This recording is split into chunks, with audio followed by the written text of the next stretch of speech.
नमस्कार और स्वागत है। तो आज हम स्टॉक मार्केट की दुनिया में उतरने वाले हैं। ये एक ऐसी यात्रा है जहां हम इसकी उलझी हुई चीजों को ना एकदम आसान भाषा में समझेंगे, ताकि सबको सब कुछ साफ साफ समझ आ जाए। तो सबसे पहला और शायद सबसे बड़ा सवाल, ये जो स्टॉक मार्केट है, ये सच में अमीर बनने का रास्ता है या फिर एक ऐसी भूल भुलैया है जहां इंसान खो जाता है?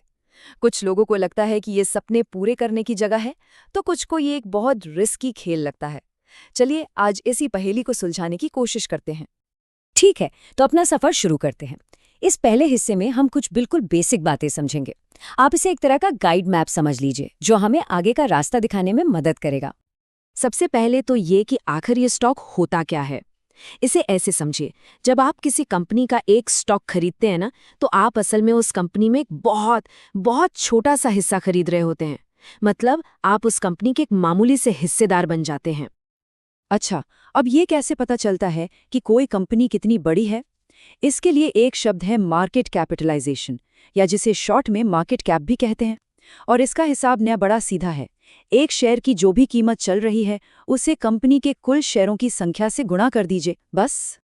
एक बहुत जरूरी बात है जो गांठ बांध लेनी चाहिए। स्टॉक मार्केट हमेशा भविष्य की तरफ देखता है।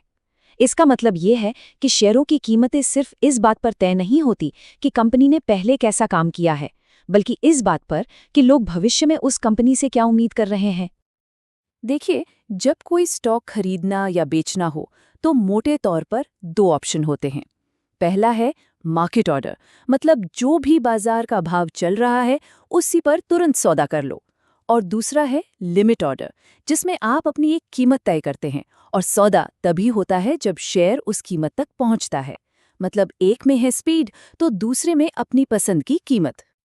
चलिए अब दूसरे पड़ाव पर चलते हैं। यहाँ देखते हैं कि इन्वेस्ट करने की मुख्य रणनीतियाँ या कह लीजिए रास्ते कौन-कौन से हैं।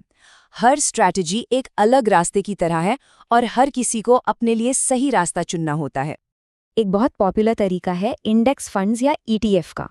इसमें ना आप किसी एक कंपनी को नहीं चुनते, बल्कि एक ही बार में कई बड़ी बड़ी कंपनियों की एक टोकरी खरीद लेते हैं, जैसे भारत में निफ्टी 50।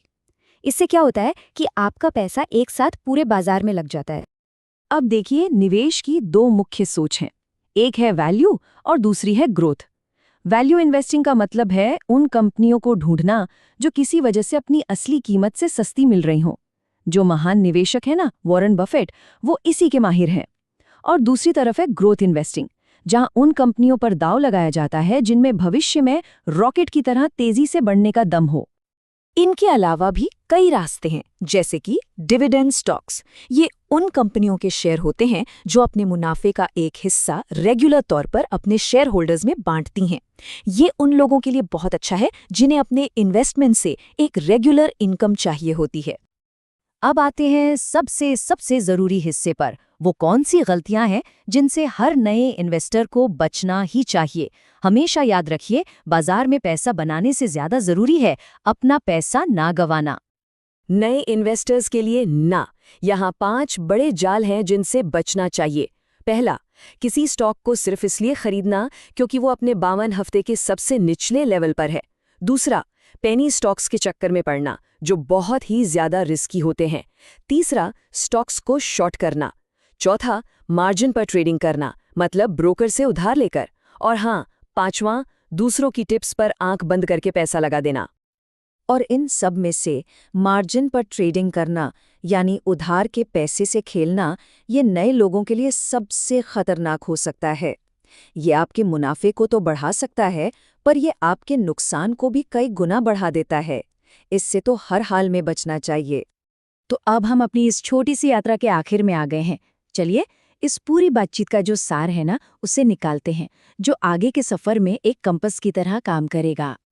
तो इतनी सारी बातों में से वो एक सबसे जरूरी संदेश क्या है जिसे हमेशा याद रखना है?